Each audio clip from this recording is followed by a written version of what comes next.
Kejar akhirat, jangan lupa dunia. Karena dunia ini penting juga buat kita.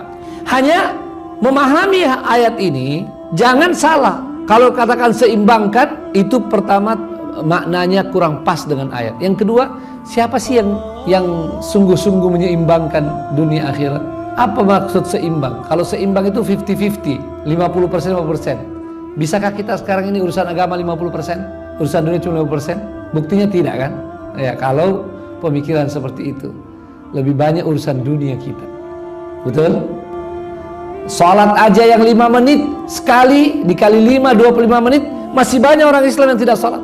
Kalau tidak percaya, minta tolong ibu-ibu di hari Jumat saat khatib sudah mau selesai khutbah, tolong di jalan raya depan ini aja. Ibu-ibu boleh cek, banyak nggak mobil-mobil masih lewat? Banyak apa tidak? Semua orang non-muslim? Jawab aja. Kira-kira semua orang non-muslim? Atau semua perempuan yang nyetir itu laki-laki ya? Yang jelas mereka tidak semua musafir atau sedikit musafir, dan mereka tidak datang bulan kecuali belum terima gaji ya. Itu kenyataannya. Jadi tidak ada ya, itu hanya istilah kita seimbangkan, padahal itu saja nggak bisa. Ataupun kita yang sudah sholat ya, tapi tidak lagi memikirkan urusan agama ini, itu berapa menit.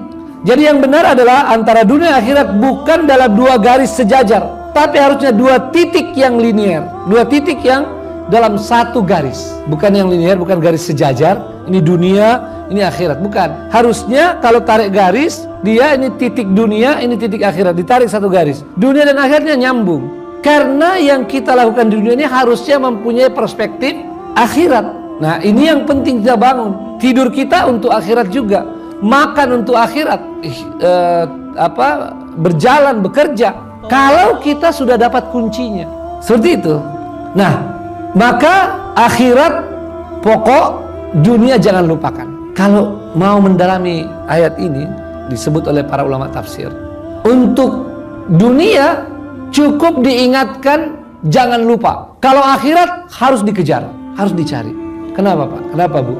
Kan ayatnya begitu, carilah akhiratmu dan jangan lupa duniamu.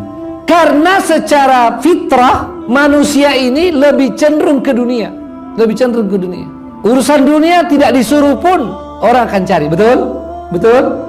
Tapi akhirat kecenderungan manusia itu menjauhinya. Walaupun sebetulnya pada asalnya manusia itu sejak lahir sudah ada 2 garizah dalam dirinya, 2 kecenderungan itu, dunia akhirat.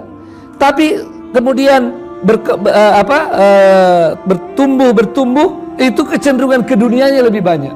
Kalau tidak ada bimbingan, kalau tidak masuk ayat-ayat Allah dalam jiwanya, maka kecenderungan dunianya akan lebih kuat, menguat terus, bahkan sampai melupakan akhiratnya. Maka dari itu seorang muslim harus sadar bagaimana memproses, tapi juga jangan lupa dunia. Lantas di mana hal ini penting? Maksudnya jangan lupakan dunia ini. Dalil itu karena kalau kata Ustadz semua orang cenderung ke dunia, ada kalanya seperti 3 orang sahabat karena keliru di dalam memahami ajaran Islam, memahami hakikat ajaran Islam dan memahami apa yang dilakukan Nabi. Ada 3 orang sahabat datang kepada istri-istri Nabi menanyakan bagaimana ibadah Nabi, lalu mereka merasa kayaknya sedikit tuh. Karena kalau Nabi udah diampuni dosanya, kalau kita ini kan banyak dosa. Maka satu memutuskan saya mau puasa terus menerus, tidak mau makan lagi. Yang satu mengatakan saya tidak mau tidur malam lagi, sholat lail terus. Yang satu mengatakan saya tidak mau lagi mendekati istri saya. Inilah yang diingatkan oleh ayat itu ya. Jangan lupa dunia.